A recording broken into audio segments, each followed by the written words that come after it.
Hidup harusnya bahagia.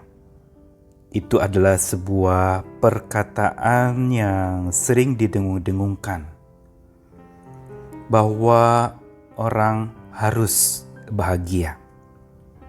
Dan kisah hidup harusnya juga happy ending, berakhirnya bahagia. Seperti kisah-kisah umumnya yang kita dengarkan, selalu kalau akhirnya bahagia itu akan melegakan.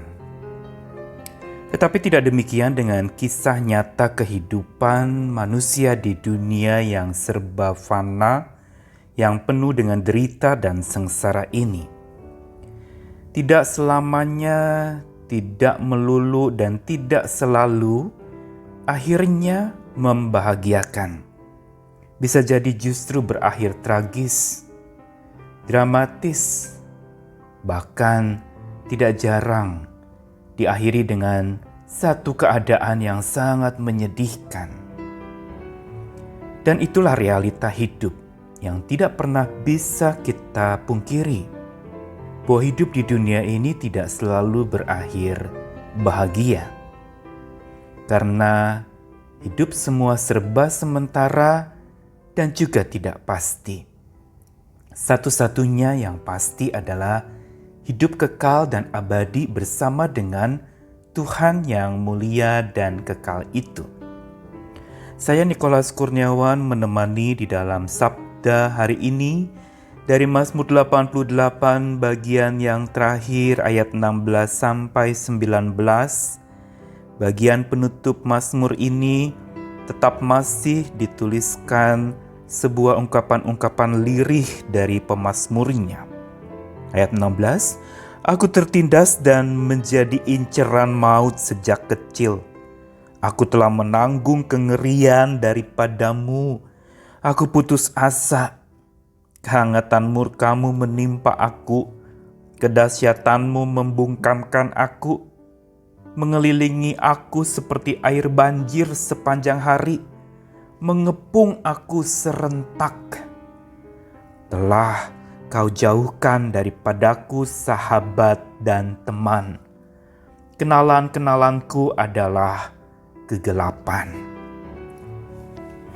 Mazmur 88 sesungguhnya diawali dengan sebuah ungkapan keyakinan seorang pemazmur yang diduga bernama Heman, dengan sebuah ungkapan doa kepada Tuhan, seruan kepada Tuhan yang menyelamatkan. Tetapi ditutup dengan satu ending yang memang memilukan. Masih tampak nuansa buruk, nuansa terpuruk, nuansa yang bukan nada kemenangan sebagaimana mazmur-mazmur keyakinan yang lain. Tapi memang Mazmur 88 ini bukan mazmur keyakinan, tapi mazmur pergumulan. Yang di dalam pergumulannya pemazmur menaruh pengharapan kepada Tuhannya. Tetapi sampai selesainya mazmur ini, tetap pengharapan itu belum kunjung tiba. Inilah hidup dan realita iman yang sesungguhnya. Kita pernah mendengar bahwa iman sebiji sesawi bisa memindahkan gunung yang besar dan tinggi.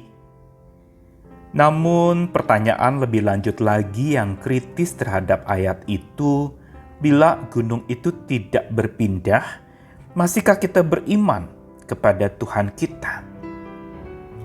Bukankah pada fakta dan realitanya kita menghadapi banyak gunung-gunung persoalan dan masalah yang sejatinya begitu berat dan menindih, tidak dapat dilalui begitu mudah, tidak akan dapat disingkirkan oleh siapapun juga, dan akhirnya itu hanya menjadi sesuatu penghalang terbesar dalam hidup iman kita.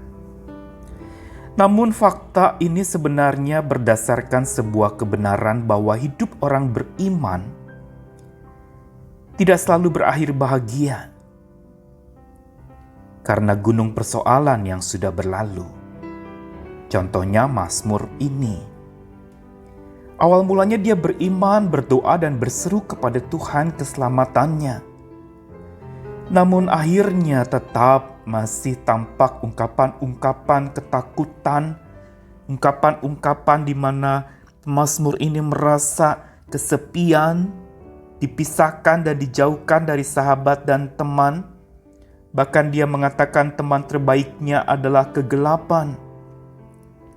Ungkapan ini sebenarnya adalah sebuah ungkapan yang jujur sekaligus mengandung kebenaran tadi, bahwa hidup orang beriman yang sejati tidak selalu berakhir bahagia karena gunung persoalan yang sudah berlalu.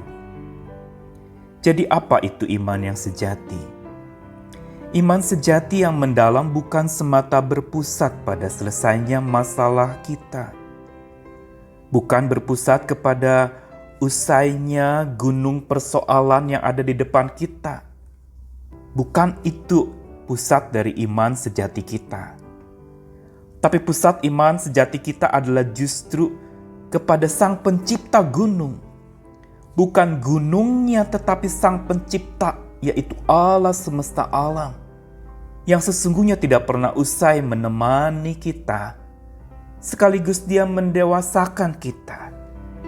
Bukan untuk meniadakan gunung-gunung persoalan itu, tapi Dia seperti mengajak kita mendaki gunung itu bersamanya. Ini sebenarnya inti dari iman percaya kita kepada Tuhan kita, yaitu iman yang bukan sekedar perkara masuk surga atau menjauhi neraka, tapi iman yang selalu bersama dengan Tuhan, iman yang dituntun oleh Tuhan, iman yang berpusat kepada persekutuan dengan Tuhan, yang selalu ada dekat dan sedang mendewasakan kita lewat pendakian pergumulan hidup yang berat itu, lewat pendakian gunung-gunung persoalan yang ada di hadapan kita itu, dan lewat batu-batu kerikil yang mungkin melukai kaki kita waktu kita mendaki gunung-gunung persoalan kita. Tapi janjinya pasti, Ia tidak pernah meninggalkan kita. Penyertaannya tidak pernah usai, sekalipun masalah kita belum selesai. Kasih-Nya selalu beserta dengan kita. Inilah iman yang sejati dan mendalam. Bukan iman yang baru percaya kepada Tuhan bila gunung persoalan sudah tergeser. Bukan iman yang justru berdasarkan tindakan Tuhan semata, tapi iman yang berpijak dan berdasarkan pribadi Tuhan semesta alam, yang selalu menemani dan mendewasakan kita. Karena itu dakilah gunung-gunung pergumulan hidupmu dan persoalan beratmu bersama dengan Tuhan. Climb every mountain. Dakilah itu bersama dengan Tuhan kita. Dia selalu beserta dengan kita. Tumbuhkanlah iman sejatimu yang mendalam. Bukan karena persoalan ini itu di hadapanmu, tetapi datanglah menghadap Tuhan untuk bersama dengan Dia menghadapi persoalanmu. Gunung yang ada di depanmu itu dapat diratakan bila engkau bersama dengan Tuhan dan jangan pernah mengandalkan kekuatanmu sendiri. Tuhan selalu beserta dengan kita. Dia menemani dan mendewasakan untuk mendaki gunung persoalan bersama kasih-Nya. Tuhan beserta dan selalu menemani. Amin.